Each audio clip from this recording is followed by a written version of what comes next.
nome é Alana Maldaner, eu sou acadêmica de jornalismo e está começando mais um episódio do podcast Revista Fevale, Vivendo na Fevas. Então, no episódio de hoje, a gente vai conhecer um pouco sobre o projeto social aqui da Fevale, chamado Múltiplas Leituras, Povos Indígenas e Etnodesenvolvimento. E quem está comigo para esclarecer um pouquinho e explicar sobre essa iniciativa é o professor e atual coordenador do projeto, Norberto Kuhn. Seja muito bem-vindo, professor. Obrigado. Então, o senhor dá aula de História aqui na Fevale. Conta um pouco sobre a tua trajetória como professor aqui dentro da universidade. Então, eu estou trabalhando na Fevale já, agora em agosto, faz 25 anos de Fevale. E eu estou lotado no curso de História. Trabalho no curso de História, mas atuo em disciplinas de formação geral em quase todos os cursos da universidade. E nesse percurso de quase 25 anos, sempre me envolvi nas atividades de sala de aula, atividade de extensão e atividade de pesquisa. E essa é uma das atividades que eu estou envolvido desde 2020, que é o projeto Múltiplas Leituras, que é um projeto de extensão. Então, qual o objetivo do projeto Múltiplas Leituras e como você se envolveu com o projeto assim? Alguém te indicou ou tu que foi atrás para participar? Esse é um projeto bastante antigo da casa, é um projeto que existe desde 2006, 2007. E esse projeto era coordenado por uma colega que não está mais na Fevale. E eu sempre acompanhei o projeto, né? A gente sempre tem... os professores se envolvem em todos os projetos, mesmo que não na coordenação, mas a gente sempre tem envolvimentos levando as turmas, enfim. Então, eu já conhecia o projeto desde o momento em que ele era coordenado por outros colegas do curso de História. E a partir de 2020... em função da saída dessa colega, eu acabei assumindo, então, a Pró-Reitoria de Extensão entendeu que eu tinha um perfil assim, para continuar esse diálogo com a comunidade Caigangue, que é o alvo desse projeto, né? Que, enfim, a gente pode conversar mais daí sobre isso. Mas, enfim, a minha condição de participar desse projeto se deu meio que naturalmente, em função também de ter trabalhado em outros projetos de extensão, né, ligado às comunidades negras. Enfim, a minha área de formação é em sociologia, né, então esses temas relacionados à diversidade, à pluralidade, à inclusão, são temas que fazem parte do meu trabalho, né? Então, meio que naturalmente, eu fui conduzido então pela Propex a assumir a coordenação desse projeto junto com outros colegas. E por que o nome Múltiplas Leituras? Como se deu a escolha? Esse nome é bacana porque parte do entendimento de que existem diferentes formas de ler o mundo, né? Diferentes formas de entender o mundo, diferentes cosmovisões, né? Então, a ideia é justamente essa, né? A importância da universidade ser um espaço de acolhida de múltiplas visões de mundo, de múltiplas percepções, de múltiplas leituras. Então, nasce dessa proposta, né? E, originalmente, o projeto está fortemente vinculado aos cursos de licenciatura, né? De formação de professores. Depois, o projeto vai assumindo outros formatos pela própria dinâmica que se estabelece com a comunidade. E hoje a gente tem um perfil um pouco diferente, mas nasce vinculado à formação de professores. E nesse processo de formação de professores, a ideia de formar profissionais capacitados a perceber esse mundo diverso, né? E a possibilidade de que existem múltiplas leituras, então, do que é a vida, né? Do que é a nossa vida. Essa e que é a quem ideia. é o público-alvo da iniciativa? Nós temos como parceiro central desse projeto, com quem a gente desenvolve a comunidade Caigangue, que é uma comunidade que hoje ocupa um território em processo já de reconhecimento pela FUNAI, em contexto urbano, né? É uma população que passou durante bastante tempo morando à beira da rodovia, ali em São Leopoldo, numa área de ocupação.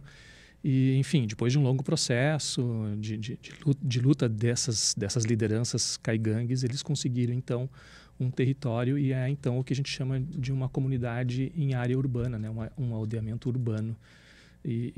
Então, é com essa etnia caigangue que a gente estabelece uma interlocução contínua, né? Enfim, já há mais de uma década. E como funciona? Vocês fazem reuniões ou eventos para a comunidade, essa parte assim? a gente organiza assim basicamente duas frentes assim que eu vou chamar de interlocução com essa comunidade, né? Primeiro, eu gostaria de deixar bem marcado assim o privilégio que é para uma universidade estabelecer interlocução com uma comunidade que a gente considera originária da Terra, né? Originária da nossa Terra. Isso não é pouca coisa, né? É até um pouco difícil assim até de explicar o sentimento que eu tenho nessa relação com essas populações, com essas pessoas com quem eu talvez eu teria até que fazer uma analogia, assim, sabe? Fazer uma ficção, criar uma pequena ficção aqui para a gente entender, né? É como se a gente se imaginasse, vamos imaginar isso, a gente pegando uma nave, se deslocando durante 3, 4 meses, chegando num planeta que a gente considera que não tem nada.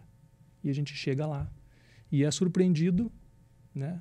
Fica surpreso com a presença de pessoas como a gente. Né? Não sei se consigo me fazer entender do quão mágico é isso. Você chegar num lugar que você considera desabitado e encontrar iguais. Né? Então, essa surpresa, eu imagino que tenha sido a surpresa de 5, 6 séculos atrás, quando os europeus chegaram aqui. Né? Então, essa surpresa a gente perdeu. Sabe? Essa capacidade de se surpreender a gente perdeu. De se surpreender com essa coisa que é quase mágica, né? De um planeta cheio de vida.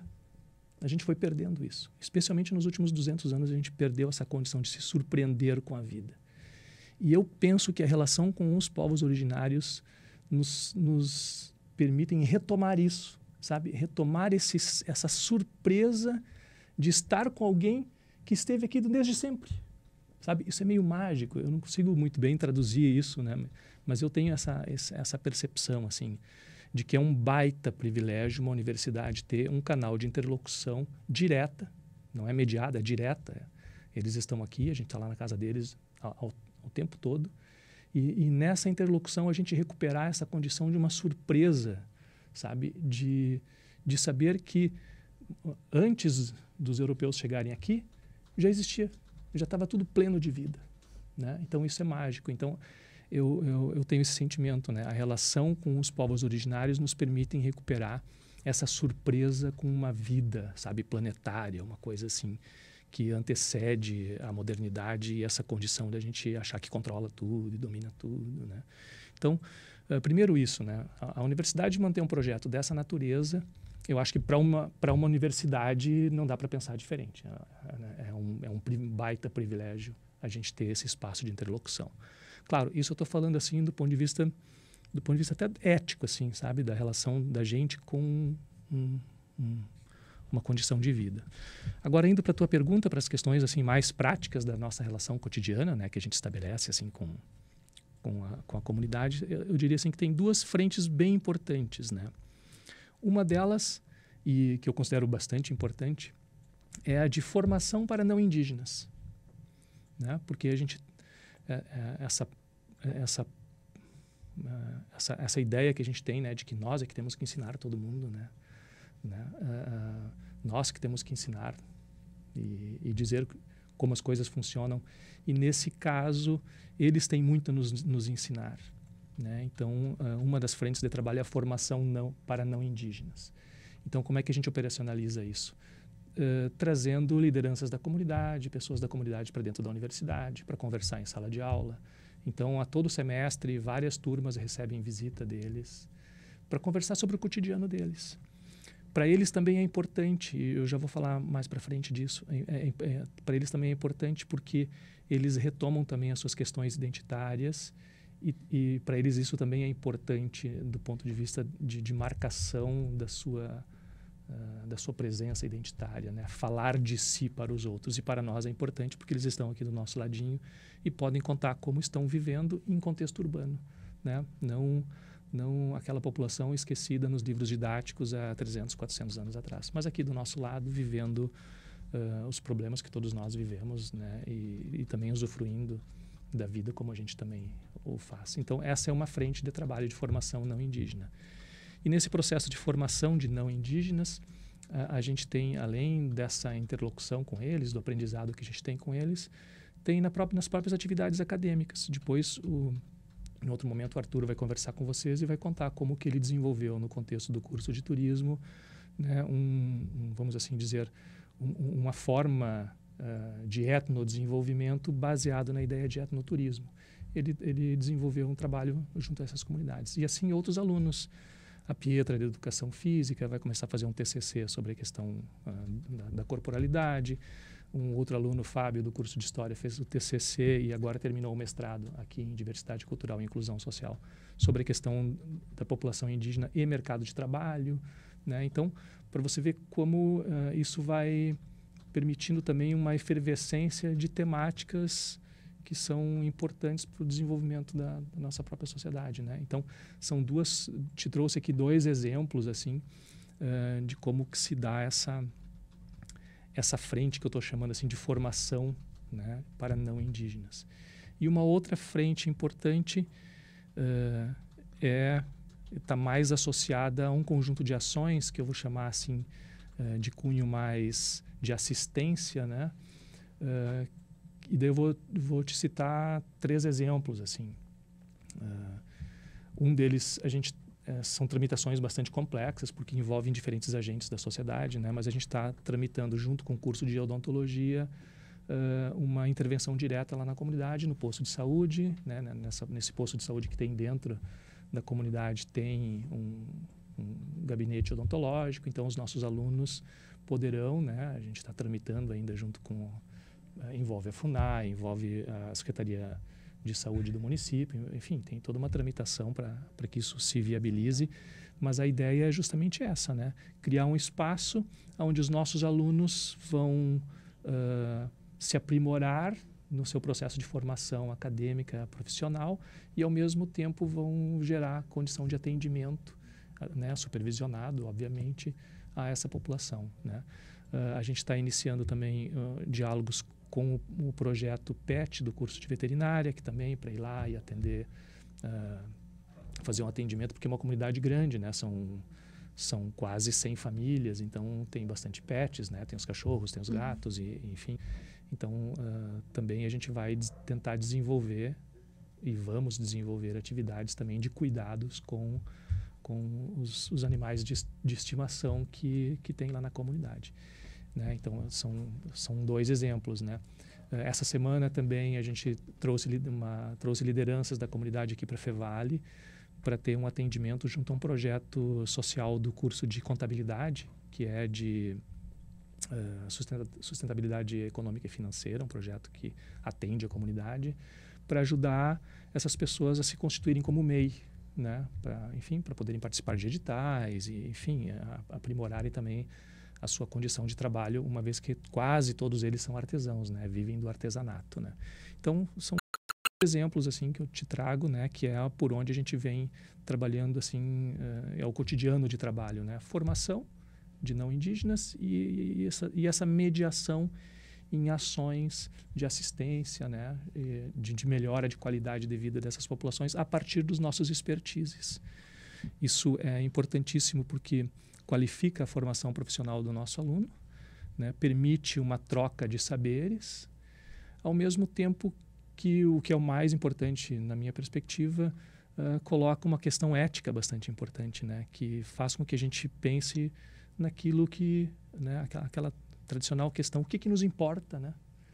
Então, também nós somos levados a essa condição ética de se perguntar sobre as coisas que são importantes, né? Então, não só a questão dos saberes, dos conhecimentos, de uma expertise profissional, mas também de um compromisso ético com o outro.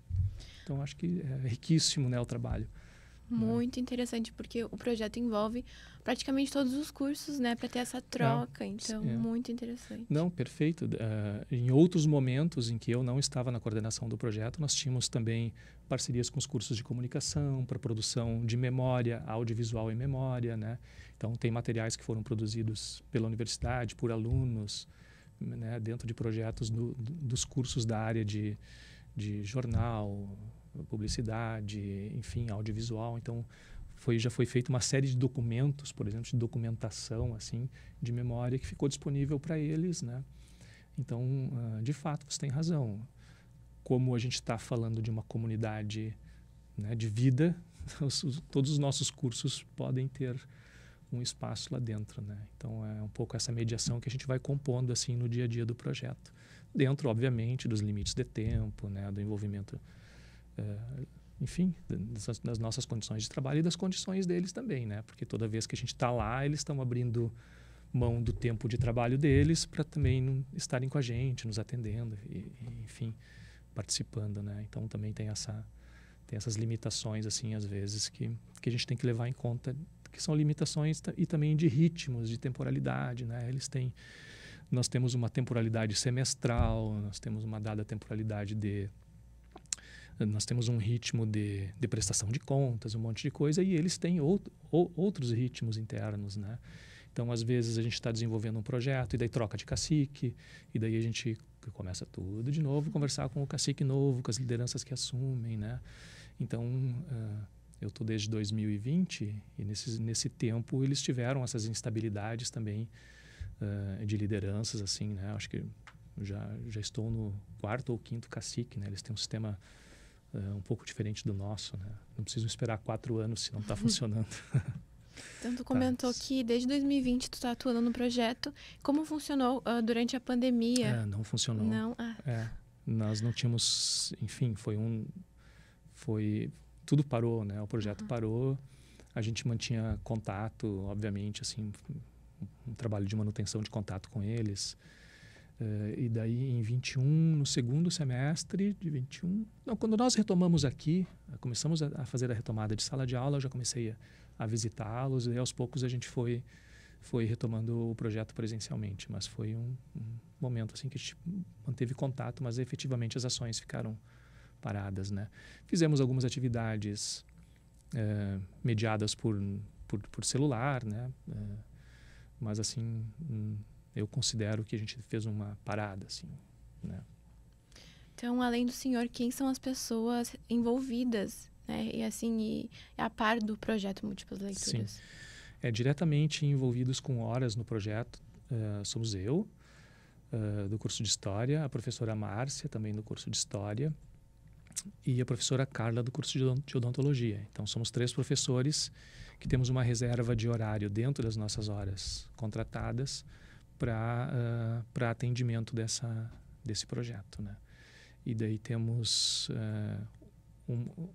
uma vaga de bolsista que está aberto, porque o nosso bolsista mora que vai conversar com vocês. Ele concluiu o curso, o Arthur, então já estamos em tratativas com diferentes cursos para a seleção de um novo bolsista.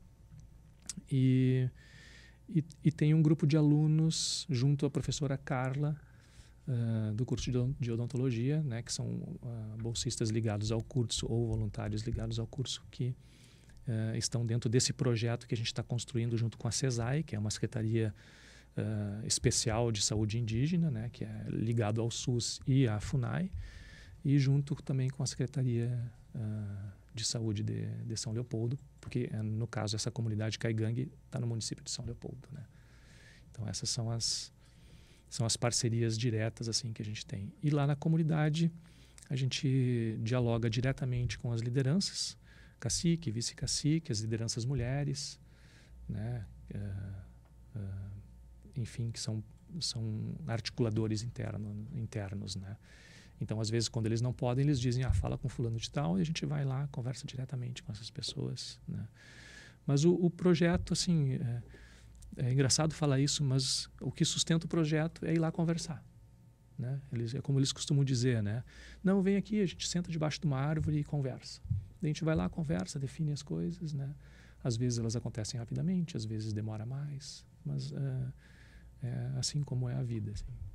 Agora, dia 19 de abril, é o Dia dos Povos Indígenas. Então, a Fevale está fazendo alguma iniciativa agora para esse dia específico ou projeto? Como Sim. É que tá? Assim, uma premissa assim, de trabalho que nós temos é que a gente trabalha sobre a demanda deles, né? Obviamente que tem várias coisas que nós somos propositivos, a gente leva, né? E costumeiramente em abril eles fazem uma Semana dos Povos Indígenas. Daí, por questões internas deles, esse ano eles vão fazer uma atividade bem pequena, Eles vão receber, então, vão receber alunos da rede do município de São Leopoldo, mas não é uma atividade mediada por nós, é uma atividade feita pela mediação da própria comunidade com a prefeitura, com quem eles têm uma interlocução bastante próxima, né? Com as escolas municipais e enfim, com a Secretaria de Educação, Secretaria de Saúde, Secretaria de Assistência, eles têm uma relação sempre bastante intensa. Então, é uma atividade deles. Então, esse ano a gente não está aportando, como já fizemos em anos anteriores, não estamos mediando essa atividade. Mas o que a gente fez uma aula aberta na semana passada, e foi muito bacana, porque foi uma aula aberta junto com uma primeira turma do curso de História dos Professores do Futuro, né? Que é um programa muito bacana, que a universidade é parceira nos cursos de História e de Letras, se eu não me engano. Então, a gente teve uma aula aberta. Então, olha só o privilégio, esses alunos estão entrando, chegando na universidade, terceira semana de aula, segunda, terceira semana de aula, já tiveram a oportunidade de conversar com a dona Salete, que é uma liderança, eles chamam lá de mulher raiz, né? Que é uma mulher que preserva, digamos assim, a narrativa, né? Daquela comunidade, né? Então, a dona Salete veio, conversou com eles. E assim, falou sobre coisas do cotidiano, né? Como é o cotidiano de trabalho, o cotidiano de vida, a questão da linguagem, o desafio que é ser indígena em contexto branco, né? Então, as lideranças, especialmente as lideranças jovens, vivem esse desafio que é, por um lado, eles têm a total consciência de que eles precisam se apropriar dos nossos códigos, porque a maior parte dos problemas que nós criamos, fomos nós que criamos para eles, e a parte da solução também passa por nós, né? Então, eles sabem que precisam se apropriar dos nossos códigos. Eles sabem que precisam ter indígenas que façam direito para a luta dos direitos deles, alunos que façam enfermagem, que façam medicina, né? Para lidar com as questões de qualidade de vida, de saúde e assim por diante, né? Então, eles sabem que precisam se apropriar desses nossos códigos. Mas eles se apropriam desses códigos e a gente olha para ele e diz, bom, então vocês não são mais indígenas, né? Então, olha só que maluco, né? A gente exige, né? A sociedade exige um conjunto de expertises, eles se apropriam desses expertises e daí a gente diz que eles deixaram de ser o que são. Então, são questões que nós não precisamos nos colocar, mas eles estão constantemente sendo desafiados por isso, né? Por uma apropriação e, ao mesmo tempo, nesse processo de apropriação, de continuamente retomar quem somos, né? O que nos constitui. Então, eles têm muito forte a questão da linguagem, a questão da gastronomia, a questão do artesanato, né? Dependendo, obviamente, de cada etnia, eles vão ter alguma coisa com mais apelo identitário, assim, onde eles canalizam também as energias para se preservarem, né? Preservar a sua identidade, preservar suas memórias, né? Então, esse é um desafio. Então, quando a dona Salete vem aqui falar com os nossos alunos, ela vem falar disso, né? Falar dessas lutas, né? De como que é estar no diálogo com as populações não indígenas, estar sempre sobre o olhar e daí uma história que eu vou contar assim, que é só para exemplificar um pouco esse dilema, né? Aí, quando a dona Salete disse assim, eu gostaria de fazer MEI, eu olhei para ela, mas por que a senhora precisa MEI? Né? A senhora já é uma artesã, a senhora já tem toda a legitimidade de uma indígena que vende seu artesanato. Daí ela ficou assim, me olhando, e ela é silenciosa, assim, daqui a pouco ela assim, por que vocês brancos têm mania de achar que a gente não pode fazer as coisas? Né? Por que vocês acham que a gente não é capaz de fazer as coisas? Ela me disse isso, eu fiquei só pensando, né? Então é emocionante, assim, porque é verdade, parece que a gente tem que dizer para eles o que eles têm que fazer, né? Não, é importante para ela, isso, para ela, para a família dela, para a comunidade dela, que ela também se afirme, né, como uma empreendedora. Então tá, vamos lá, né? Então é bem bacana. Então, finalizando aqui o nosso bate-papo, tu pode divulgar um contato para quem quer fazer parte do projeto ou uma rede social da iniciativa para o pessoal? Pode ser para a câmera. Tá. Não, então, o projeto ele é um projeto institucional, né? A gente, então, como todos os projetos da casa, a gente tem como acessá-lo pela página da universidade, né? E lá tem os meus contatos, né? O meu e-mail, o e-mail da professora Carla, o e-mail da professora Márcia, né? E é através desse e-mail que a gente costuma, então, formalizar a nossa relação com a comunidade acadêmica, né? Então é bem simples, né? A gente procura os projetos sociais e daí lá estão listados todos os projetos da universidade, entre eles o projeto Múltiplas Leituras, né? E não é incomum a gente estar em sala de aula apresentando com uma palestra que, como a gente costuma dizer, assim, né? Com alguma liderança indígena fazendo uma palestra, e daí os alunos também, em função desse contato direto, também acabam se estimulando, né? Então, essa é a nossa principal ferramenta, assim, né? Questões mais pontuais, eventos mais pontuais, a gente daí está sempre divulgando também no Instagram, mas sempre com o @projetos sociais, né? Por ali que a gente divulga, então, né? Pelo canal oficial da Propex. Tá bom, professor. Agradeço muito a tua participação aqui no Podcast On. Muito obrigada. Tá bom, eu que agradeço a oportunidade. Então, nessa primeira parte do podcast On Revista Fevale Vivendo na Fevas, conversamos sobre o projeto social da Fevale Múltiplas Leituras com o professor de História e atual coordenador, Norberto Kuhn. Agora fique com um recado do Fevale Up. Olá, eu sou a Brenda dos Santos, da Fevale Up, e hoje eu vim falar sobre o curso de Libras Básico, que inicia no dia 4 de maio. O curso ensinará a língua brasileira de sinais, a fim de possibilitar a comunicação entre surdos e ouvintes, garantindo acessibilidade para todas as pessoas. As inscrições permanecem abertas até o dia 29 de abril. Para mais informações e ficar sabendo da nossa agenda de cursos e evento, acesse up.fevale.br e nos siga nas redes @FevaleUp. Vamos juntos dar um up na sua carreira. Olá, eu sou o Jackson Batista e após essa dica da semana do Fevale Up, seguimos com a Revista Fevale Podcast On Vivendo na Fevas, falando sobre o projeto Múltiplas Leituras. E agora, para continuar o nosso bate-papo, estamos aqui com o ex-bolsista de extensão do projeto, Arthur Trombini. Seja muito bem-vindo, Arthur. Obrigado. E para a gente continuar aqui o nosso bate-papo, conta um pouco assim pra gente como que começou o teu envolvimento com o projeto, como que tu conheceu ele, como que entrou na tua vida. Então, uma das disciplinas obrigatórias do curso de turismo, a qual eu me formei no final do ano passado, é a disciplina de projeto integrador, que é a equivalente ao nosso TCC. E dentro da disciplina, a gente escolheu como tema da nossa pesquisa projetos de inclusão social e eu acabei chegando até o etnoturismo, que no caso essa questão da relação do turismo como iniciativa de etnodesenvolvimento para a comunidade dos povos originários. E aí, após uma pesquisa bastante longa, eu apresentei o trabalho, era meio que o meu TCC e, bom, foi aprovado e tudo certo. Mas a partir dessa pesquisa me interessou um pouco mais sobre o tema, eu já tinha conhecimento da comunidade Porfigá, que é a comunidade que o Projeto Múltiplas trabalha. E aí eu conheci o professor Norberto, ele tomou conhecimento do meu TCC, eu fui atrás dele para ver como é que eu poderia apresentar meu trabalho para a comunidade. E através de uma conversa eu me tornei bolsista do projeto e cheguei até a comunidade para conversar com eles.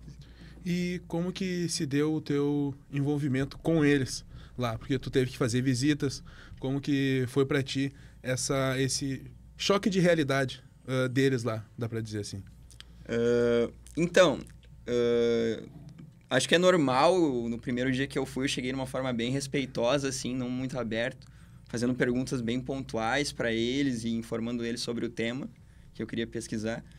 E o professor Norberto me ajudou muito a conversar com eles.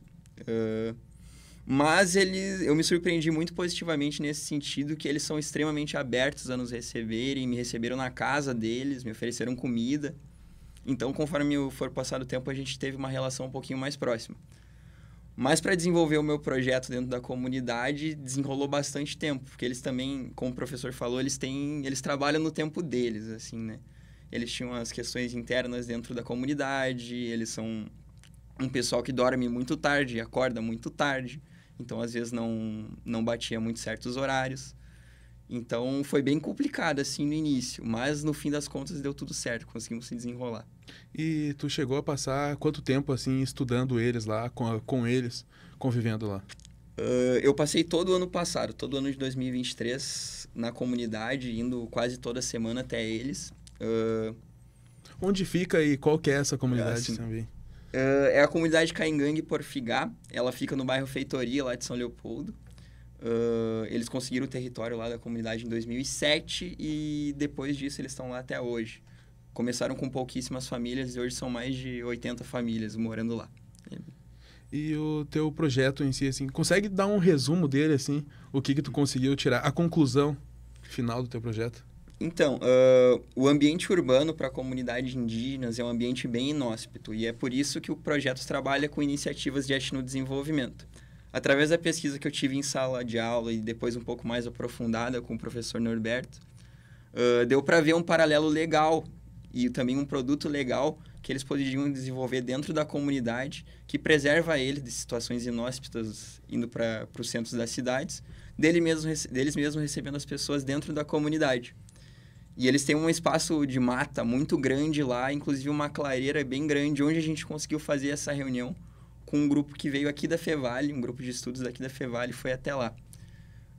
Mas demorou muito tempo, assim, foi muita conversa mesmo, até eles entenderem os benefícios e como podia ajudar eles. E depois que eu consegui botar um referencial teórico em cima e realmente conversar com eles, eles entenderam e eles mesmos organizaram tudo. O projeto foi basicamente eu mostrar para eles como é que eles poderiam trabalhar o turismo e eles executaram da forma deles. Eu só fui responsável de levar o grupo, assim.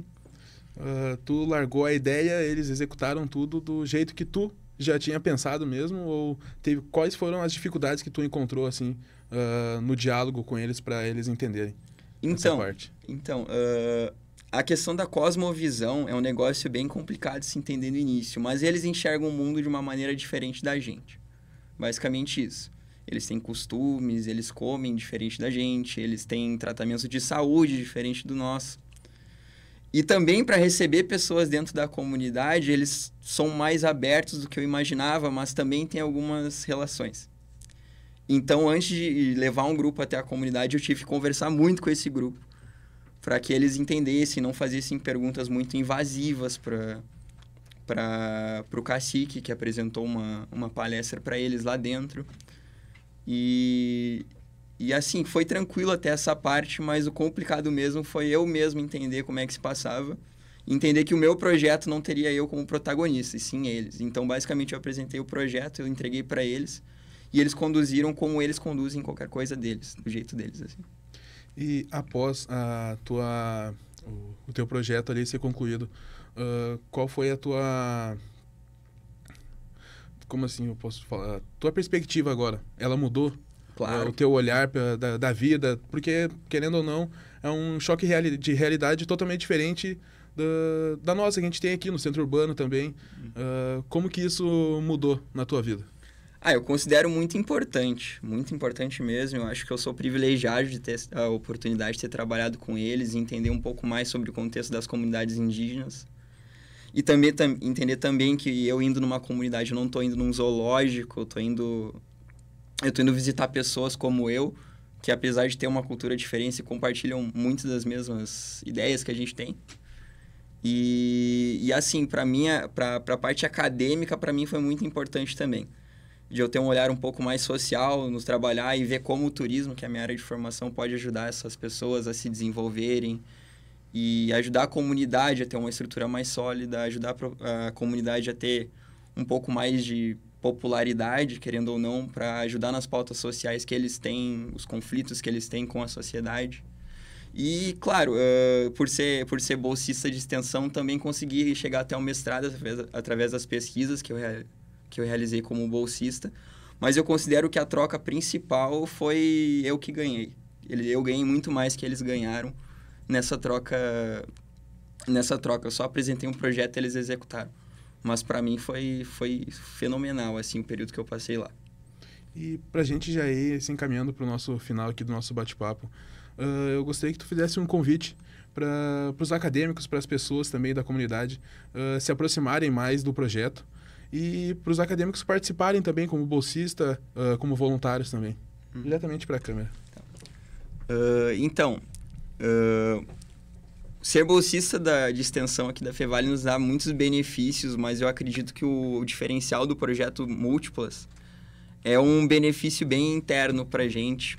Eu cresci muito como pessoa e como ser humano, estabeleci uma relação muito legal com o pessoal da comunidade, que são pessoas muito gentis, que são pessoas muito inteligentes, que são pessoas que têm uma luta social. E agregar isso à nossa formação, agregar esse valor humano à nossa formação, é um negócio que leva a gente para outro patamar. Assim, a gente tem uma visão muito mais comunitária, muito mais social. E eu acredito que é muito importante para todo profissional de hoje em dia ter essa clareza de como o mundo funciona e como o mundo dos indígenas funciona. E ver que eles não são inalcançáveis. A gente é muito privilegiado por ter essa conexão com eles aqui dentro da Fevale. Eu recomendo muito participar. Então, Arthur, muito obrigado pelo tempo que tu disponibilizou aqui no Podcast On. Muito obrigado. Eu que agradeço. E nessa segunda parte conversamos com o ex-bolsista de extensão do projeto Múltiplas Leituras, Arthur Trombini. E na primeira parte a minha colega conversou com o professor e atual coordenador do projeto Múltiplas Leituras, Povos Indígenas e Etnodesenvolvimento, Norberto Kuhn. O podcast é uma produção dos acadêmicos de jornalismo aqui da Universidade Fevale.